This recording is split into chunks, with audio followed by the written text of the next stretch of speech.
하나님을 믿고 영원한 생명을 받고 하나님의 상급을 받는 하나님의 백성되라고 우리 하나님이 그렇게 하시는 원리를 우리가 깨닫고 힘들고 어려운 일이 있어도 쓸데없이 불평을 빨리 하지 마시기 바랍니다.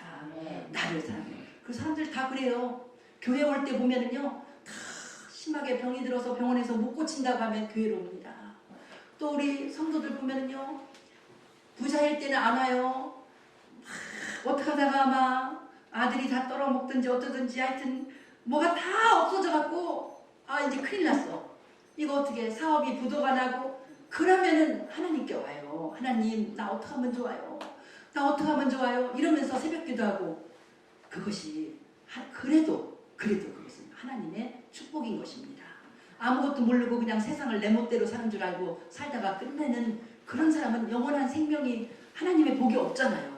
근데 이 땅에 살면서 어려운 일을 당하면서 하나님 앞에 모든 건 하나님의 뜻입니다. 고백하면서 하나님 앞에 서 있는 그 백성은 정말로 복 있고 영원한 복을 받을 백성인 줄 믿습니다. 그래서 우리 하나님은 이렇게 하나님 앞에 하나님을 제대로 섬길 때 너희는 복을 받고 복을 받는 말씀은 그 다음에 있으니까 다시 봅니다. 또 그러지 않을 때 너희는 내가 너희를 그냥 두지 않는다. 내가 너희를 연단시킨다. 내 자식이니까. 그래서 성경은 그래요. 사생아가 아니니까 자식을 매로 때리면서 가르치지 뭐 사생아 내 아들도 아니면 내가 뭐하러 꾸중하고 때리면서 가르치겠냐. 내가 너희에게 고난을 주는 것은 너를 사랑하기 때문에 고난받으면서 제발 정신 차리고 믿음에 굳게 서라고 가르치는 것이라고 우리 하나님은 우리에게 알려주고 계신 것입니다.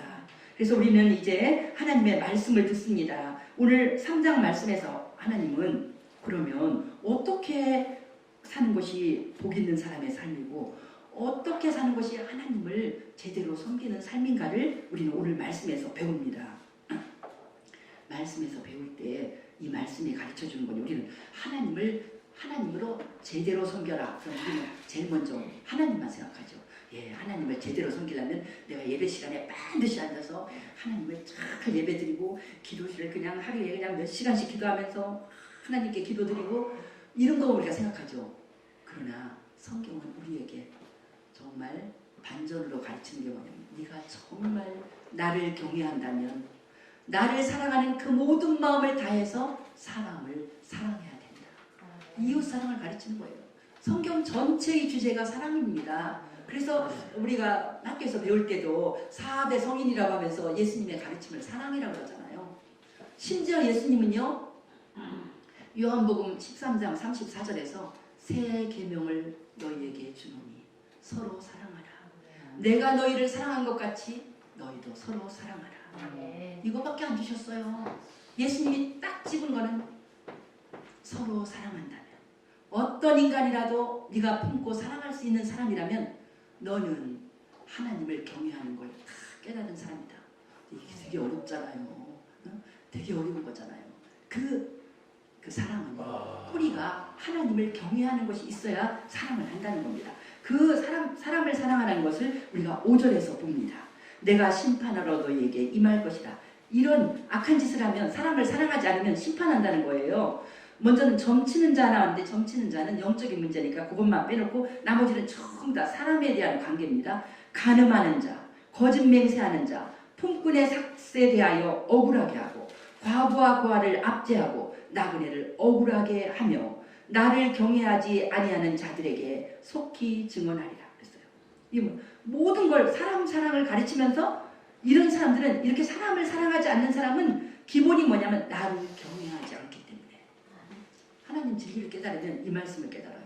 하나님을 경외하는 마음, 하나님의 그 사랑과 하나님의 능력을 마음속 깊이 받아들이고 그 하나님을 믿지 않으면요 사람 사랑이 나오지 않습니다. 우리가 다 착한 사람 같이 보이죠. 나도 그렇게 요구도 먹지 않고 착한 사람이에요. 왜냐면 굉장히 잘할 적에 친구들이 나를 다 사랑해줬어요. 착한 사람이니까 사랑해줬어요. 학교 다닐 때 반장, 회장 아니면 안 해봤어요. 왜냐면 친구들이 사랑하니까. 우리 집은 가난했어. 그런데 그래도요 여기서 하나님이 말씀하신 이거 하나도 못 지킵니다. 사람의 착한 것으로는 못 지킵니다. 하나님의 진리가 들어오고 예수 사랑이 들어와야만 우리가 이렇게 사람을 사랑하는 사람이 될 수 있습니다. 하나님의 사랑이 하나님을 경외한다는 건요. 하나님의 그 모든 것을 알고 하나님을 섬긴다는 거거든요. 하나님의 모든 것이 예수님에게 나타났습니다. 하나님이신 예수님이 이 땅에 오셔서 아무 가치 없는 우리들을 위해서 십자가에서 모진 고난을 다 당하면서 십자가의 죽음을 당하셨어요. 왜 당하셨어요? 내 죄값을, 우리에게 있는 모든 죄값, 우리가 각자 치러야 되면 다 죽어야 돼요. 우리 하나님의 사랑은 너무 자식처럼 우리를 사랑하기 때문에 내가 네 죄값을 내가 치를게. 너는 믿기만 해. 믿는 건 쉽잖아요. 죄값 다 치르려면 우리 뭐 다 착한 사람 같이 보여도요. 누구 가슴 아프게 한 거, 식구들한테 가슴 아프게 한 거, 뭐 상처 준 거, 그런 거 다 합쳐놓으면요. 죄 없는 사람은 아무도 없습니다.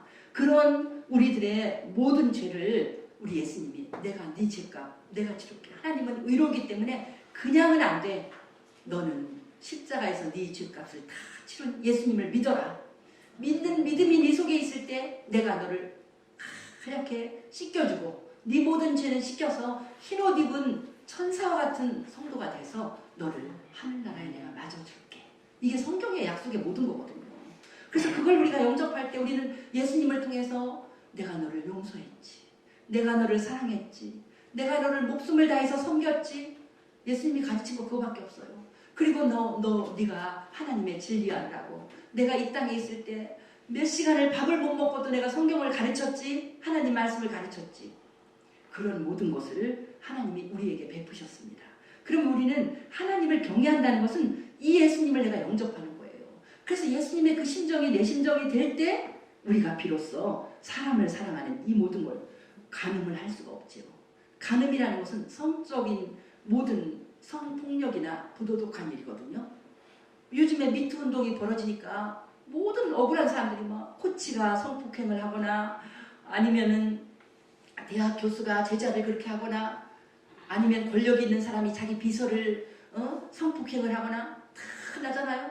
그러면 난 내 권력 이용한 거 아니라 그렇게 말하지만 그 권력에 있는데도 불구하고 자기 마음에 드는 여자가 있음에도 불구하고 하지 않는 건 뭐냐면은 하지 않는 건 그가 마음에 그리스도의 사랑이 있을 때 내가 저건 자매다. 내 친자매나 내가 보호해야지. 나는 아내가 있는데 내가 권력이 많아서 저 여자가 꼼짝을 못할지라도 이 아가씨를 저 직원을 비서를 나는 내 친동생처럼 사랑하고 그가 참 좋은데 결혼해서 살 수 있도록 이런 사랑이 없이는 자기 욕심을 채우려는 마음이 있으면 얼마든지 높은 자리에 있을 때 성폭행을 하게 되는 것입니다. 하나님의 사랑이 아니면 간음하면서 남의 여자를 탐하거나 그런 죄를 범하지 않을 수가 없는 것입니다. 누구에게나 보통 일반적인 마음이거든요. 거짓 맹세는 뭐예요? 나 유익을 위해서 사기를 치면서 다른 사람들을 괴롭히는 거예요. 다른 사람의 물질을 뺏고 다른 사람을 골탕 먹이고 법정에서 그 사람을 죄 있다 하고 이런 모든 돈을 막 이만큼씩 가져오는데 내가 돈에 마음을 뺏긴 사람이에요. 누가 변호사님 내가 1억을 줄 테니까 이 재판에 나에게 유리하게 해주십시오. 다 알아요. 이 사람이 죄가 없는 거. 유명한 변호사라는 사람이 양심이 예수의 사랑과 정의가 그 속에 들어있지 않으면 돈을 이렇게 받았으니까 내가 어떻게 하면 법망을 피할 걸 찾을까. 그런 사람이 유명한. 그래서 유전무죄라고 하잖아요. 돈이 있으면 죄 없어. 그런 죄를 범하지 않는 것도 주의 사랑과 예수님을 온전히 영접하기 전에는 우리가 그렇게 사랑을 품을 수가 없는 것입니다. 그 다음에 품꾼에 대해서 삭스를 제대로 주고 과부와 고아를 함부로 하지 않고 나그네 우리나라에 얼마나 많은 외국인 근로자들 있잖아요. 이 사람들을 아무 근거 없다고 일 시키고 돈도 안 주고 억울하게 하지 않는 저 사람이 나한테 어떤 해코지를 할 수 없을지라도 정의롭게 할 수 있는 그 모든 거는 하나님의 말씀에 답이 있습니다. 이런 자들은 나를 경외하지 않는 자들이다. 진실로 하나님을 두려워한다면 그렇게 살 수 없다고 우리 하나님이 말씀하시는 것입니다. 하나님 사랑으로 채워서 정말 이웃을 내 몸과 같이 사랑하는 우리 성도들 되시기를 축복합니다. 우리 하나님이 우리에게 보실 때 하나님 사랑한다는 말을 보지 않겠다고 하셔요. 우리들의 행동을 보고 합니다. 어떤 사람이라도 내가 품을 수 있습니까? 용서할 수 있습니까? 사랑으로 품을 수 있습니까? 그러면 하나님을 정말로 두려워하고 하나님의 사랑이 내 속에 들어온 귀한 성도가 된 줄 믿습니다. 그러한 귀한 사랑으로 살고 우리는 이제 본격적으로 그러면 하나님을 사랑하라는 말씀을 오늘 말씀에서 봅니다. 하나님 사랑을 5절에서는 점치는 자 하나를 말했어요. 점치는 자, 그러니까 점치는 자의 하나님 외에 다른 뭐 우상을 숭배하거나 요즘은 뭐 타로를 스피리추얼 타로를 강조한다고 막 이게 어떤 가게에 써붙인 걸 봤어요. 멋지게 그렇게 말을 하죠. 그리고 이렇게 점치는 데서 철학관이라고 해서 그냥 철학적이라고 말하면서 괜찮다고. 그런 것뿐만 아니라 많은 사람들이 우상을 섬기지만은 우리 하나님께서 오늘 본문에 보면 현대인이 제일 많이 섬기는 우상이 돈이잖아요. 과거에도 마찬가지예요. 예수님 시대가 2000년 전이지만 예수님이 말씀을 전할 때 내 물질이 있는 곳에 내 마음이 있고 사람이 두 주인을 섬길 수 없다. 그래서 네가 돈을 어떻게 쓰는가를 보면서 네가 정말 하나님을 섬기는 사람인가 보겠다는 거예요. 오늘 하나님 말씀을 보면요. 이 내게로 돌아오라가 오늘 그 제목인데 하나님이 내게로 돌아오라고 말씀을 하면 너희가 돌아와야지 내가 너에게 가겠다. 그럴 적에 이제 사람들이 어떻게 하나님께 돌아갑니까? 그렇게 말을 합니다. 그러니까 하나님께서 사람이 어떻게 하나님의 것을 도둑질하느냐? 그러면 우리는 대답합니다. 우리가 하나님의 걸 어떻게 도둑질을 해요? 도둑질한 거 없는데요? 그럴 적에 하나님이 대답하십니다. 11조와 봉헌물을 드리지 않는 것은 그건 내 것인데 드리지 않는 것은 바로 너희들의 도적질이라고 말씀하는 걸 볼 수가 있습니다. 어디서 치우세요? 어디서 나왔어? 그래. 네. 예. 그래서 11조와 봉헌물을 드리지 않는 거라고 하는데 이제 우리 하나님의 말씀에서 우리는 더 깊은 의미를 찾아야 되겠습니다. 9절에 보니까 너희 곧 온 나라가 나의 것을 도둑질하였으므로 너희가 저주를 받았느니라. 그랬어요. 여기서 우리가 온 나라가 나의 것을 도둑질하였다. 그래서 여기서 이걸 볼 때 우리는 11조라는 것은 그 많은 하나님의 것이라고 주장하는 중에 부분이에요. 물질의 한 부분을 말하는 것입니다. 그러니까 우리는 더 폭넓게 여기서 생각할 때 온 나라가 그러니까 수많은 사람들이 이런 죄를 짓는다는 거예요. 대다수의 사람들이 죄를 짓는데 하나님의 것을 도둑질해. 하나님의 것을 도둑질해. 하나님의 것이라고 우리는 볼 때 내 거야. 지금 우리가 내 거라고 안 믿는 사람들은 다 내 거지요. 모든 게 다 내 거야. 근데 하나님은 네 거 어디 있어? 네 거 하나도 없어. 다 내 거야. 하나님은 다 내 거라고 말합니다. 그럼 하나님이 다 내 거라고 말할 때 여기서는 물질만 말하는데 물질만이겠습니까? 우리가 알아야 됩니다. 우리 하나님은 선포하실 때 우리랑 상의할 필요도 없어요. 선포하실 때 너에게 있는 모든 것은 다 내 거다. 근데 우리가 막 앙탈을 부리면서 무슨 하나님의 거예요? 다 내 거예요. 내가 노력했고 다 내 거예요. 우리는 이럽니다. 이거는요. 바위의 계란치기입니다. 하나님의 진리의 음성을 우리가 들어야 됩니다. 하나님은 성경 창세기 1장 1절 첫 귀절부터 우리에게 선포합니다. 우리하고 상의할 필요도 없어요. 태초에 하나님이 천지를 창조하시니라 그랬어요. 그러면 이 세상 하나님이 주어예요. 하나님이 세상의 주인이라는 거예요. 천지는 하나님이 창조한 피조물에 불과하다는 거예요. 그러니까 천지에 누가 들어가요? 나도 들어갑니다. 인간 내가 만들었다. 하늘의 별 내가 만들었다. 온 세상 내가 만들었다. 다 하나님이 소유권을 주장하는 거예요. 그러면 우리가 좁혀서 이제 우리 각자 개인을 생각해 봅시다. 각자 개인이 특히 안 믿는 사람들이 그러죠. 하나님의 것은요 다 내 거지요. 내가 얼마나 노력해서 공부하고 내가 얼마나 야곱처럼 말해요. 밤에 잠을 자지 않고 낮에 더위를 무릅쓰고 일을 해서 내가 재물을 모았고 다 내 겁니다. 내가 노력 안 해갖고 안 되지요. 이 건강도 내가 건강하게 하려고 얼마나 운동을 하고 다 내 겁니다. 하나님은 아니야. 다 네 것은 다 하나님 것이다. 생각해봐라. 네 건강도 내 거다. 너 건강하다 오늘 큰 소리 치지? 오늘 큰 소리 친 40대가 갑자기 심장이나 이런 병이 걸리는 사람이 너무나 많아요. 요즘은 음식물도 틀려주고 그래갖고 젊어서부터 막 그냥 고지혈증이니 가지각색 병이 다 우리 가운데 오는 걸 볼 수 있습니다. 그러니까 너 운동한다고 건강한 줄 아냐? 네 건강 내가 줘야 건강한 거. 너 몇 살까지 사는 것도 내가 그 연한도 내가 정했고, 너 이 세상에 태어날 때 그런 환경에서 태어난 것도 내가, 네 생명도 내게 줬고, 더 중요한 거 영원한 네 생명 내가 주지 않으면 너는 가질 수가 없다. 모든 건 하는. 그리고 네가 물질이 얼마 있느냐? 다 내가 너에게 줬다. 그 물질을 벌을 수 있는 능력을 누가 줬느냐? 너에게 그런 능력이 있게 한 건 나고, 너에게 은사가 있느냐? 그 은사도 바로 내가 준 것이라고 하나님이 주장을 하시는 것입니다. 우리에게 있는 어떤 것도 내 거가 없어요. 하나님이 내 부모에게서 와든지 할아버지 할머니에게서 와든지 좋은 유전자를 이렇게 조합을 해서 그런 유전자를 주셨기 때문에 내 은사가 있는 거예요. 그러니까 우리가 부모님께도 감사하지만 근원적으로는 하나님께 감사한 거예요. 내가 평생을 내가 공부를 잘했다거나, 내가 노래를 잘한다거나, 내가 무슨 운동을 잘한다거나, 하나님이 그런 유전자를 결합해서 주셨기 때문에 하기 때문에 하나님은 다 내 거라. 내 것을 왜 도적질하느냐, 이 말은 뭐냐면 너는 왜 감사하지 않느냐는 거예요.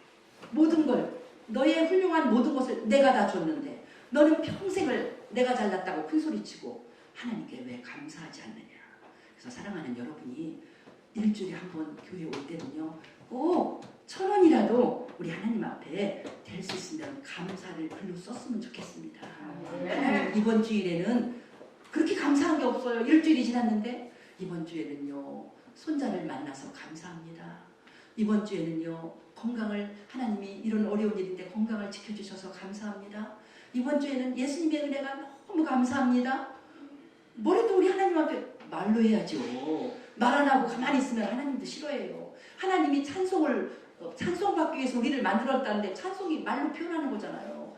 하나님, 우리도 자식이요, 부모한테 감사하다는 말 하나도 안 하면 얼마나 얄미워요. 말 안 하고 있으면 옛날부터 어른들이 공보다는 여우가 낫고 다 자기 귀여움 받는다는 게 뭐냐면 말로 고맙다고 표현하고, 이 말로 표현하는 게 얼마나 아름다워요. 하나님도 원하시는 것입니다. 감사한 걸 말로 표현할 때 그것이 더 커지죠. 그래서 우리는 하나님 앞에 정말 오늘 이 말씀은 네가 그렇게 하나님 앞에 모든 것을 하나님의 것이라, 하나님 다 내 거라고 하잖아요. 네가 가지고 있는 것에서 우리 하나님께 항상 영광을 돌려라. 노래를 잘하면 찬양으로 영광 돌리고, 또 하나님이 너에게 주신 물질에서 또 하나님의 것으로 인정하고, 우리 가운데서도 보면 정말 어렵게 막 많은 고생을 하면서 이렇게 하나님이 수입을 주실 때 정말로 안타까운 그 물질을 가지고 10의 1조를 꼭 드리려고 애를 쓰는, 사랑하는 그 믿음, 하나님이 인정하시는 것입니다. 네가 그 믿음을 보실 때 네가 나를 그걸 내 것으로 인정합니다. 다 자기 손에 있는 건 다 내 거야. 우리 가운데는 10분의 2도 하나님 앞에 기쁨으로 드리고 10분의 1은 기본으로 드리면서 하나님께 감사하는, 사랑하는 많은 사람들이 있어서 감사드립니다. 우리 하나님도 인정해 주십니다. 그런 물질뿐만 아니라 모든 부분에서 하나님께 감사하는 우리 성도들 되기를 축복합니다. 이제 이 11조의 축복을 볼 때 정말 40년 전에 유학 갈 때 11조를 드리면서 정말 그 학교 선생님을 하다가 퇴직한 곳에서 집을 사놓고 가는데 그 빚을 갚을 때 11조가 있게 해달라고 기도를 했거든요. 그랬더니 11조를 드리고 나니까 돈이 14만 원밖에 안 남았어. 80년도에 미국에 임 목사님이 유학을 가지만 그때 당시에도 14만 원은 너무 작은 돈이라 공항에서 이 관리하시는 분이 나한테 이 돈을 가지고 유학을 하냐고 뭐라고 했어요. 그 정도였어. 근데도 믿음이 좋아갖고 하나님이 다 살게 해주셨지 하고 간 거예요. 근데 지금 지나고 보니까 그때 이제 학교도 다 은퇴해갖고 딱 떨어졌죠. 그 11조의 복을 이렇게 세월을 지나야지 우리 하나님이 쌓을 것이 없도록 복 주는 걸 이제서 더, 그때는 믿음으로 믿었습니다. 근데 이제는 그 열매를 다 보는 거예요. 왜냐하면 그때 학교에서 일찍 이제 퇴직을 하고 미국에 유학을 갔기 때문에 학교 경력이 막 한 9년이나 얼마인데 다 끊어졌어요. 끊어지고 퇴직금 탔으니까 끝났어요. 근데 나중에 이제 박사 받고 돌아와서 임열수 목사님이 이제 이 신학대학의 총장을 16년을 나라에서 인가받은 대학에서 16년을 했으니까 사립 공무원이 16년밖에 안 되는 거예요. 그래서 사립학교에 공무원 16년밖에 안 돼. 그러니까 연금을 못 타요. 그리고 그걸 몰라. 이 목사님 그런 거를 계산할 줄도 모르고 그런 것도 몰라. 아무 생각 없어. 일만 하는 사람이에요. 그런데 어느 날 한남대 선배를 만나서 교수들하고 얘기하는데 이 목사는 어떻게 하고 있어? 그러면서 한남대 선배가 그 가르쳐 준 거예요. 그 옛날 거를 연결할 수가 있다고. 요즘 법이 바뀌었다고. 그래서 그걸 했더니 연결을 해놨더니 그게 이제 연금을 타게 됐잖아요. 그걸 몰랐으면은 16년 학교 은퇴하고 연금이 없어요. 이제 은퇴한 사람인데 얼마나 큰일 날 뻔했잖아요. 그러니까 하나님이 다 연결해 주셔서 그렇게 우리 하나님 앞에서 연금을 받으면서 연금 받고 있는데 여기 나를 시험하여 하늘문을 열고 복을 쌓을 곳이 없도록 붙는다고 했는데 다 은퇴한 사람을 서울에서 또 순신대학교에서 학교 경영을 위해서 가르쳐 주십시오. 그러면서 특임 교수로 모시고 가고 월급을 또 주는 거예요. 일주일에 한 번밖에 안 가는데. 그래서 쌓을 곳이 없이. 그러고 있는데 또 그 제자들은 또 훌륭한 제자들이 많아갖고 미국에서 이렇게 교수가 훌륭한 교수님이 오셔서 이렇게 재교육을 시켜야 됩니다. 이래갖고는 또 막 얼마나 많이 그 미국 교수와 함께 사역을 하게 길을 열어놓는지. 정말 우리 하나님은 명예와 물질과 모든 것을 우리에게 아낌없이 채워주십니다. 그러니까 염려는 붙들어 매고 우리 하나님으로 섬겨서 진심으로 꾀부리지 말고 자기 잔머리 풀리지 말고 우리 하나님을 섬길 때 우리 하나님이 얼마나 복을 주신다고 해서 12절 보세요. 너희 땅이 아름다워짐으로 모든 이방인들이 너희를 복되다 하리라. 만군의 여호와의 말입니다. 안 믿는 사람까지도 인정한다는 거예요. 저 사람 예수 믿고 복 받았어. 야, 예수 믿는 게 저렇게 복인가? 안 믿는 사람도 인정하는 그런 복이 우리의 복이 될 줄 믿습니다. 하나님을 잘 섬겨서 우리 하나님 앞에 사람을 사랑하고 하나님을 힘껏 사랑해서 이런 놀라운 축복 가운데 승리하는 우리 성도 되기를 축복합니다. 이런 삶을 살게 해달라고 한 목소리로 기도드리겠습니다. 할렐루야 하신 하나님 아버지, 우리 하나님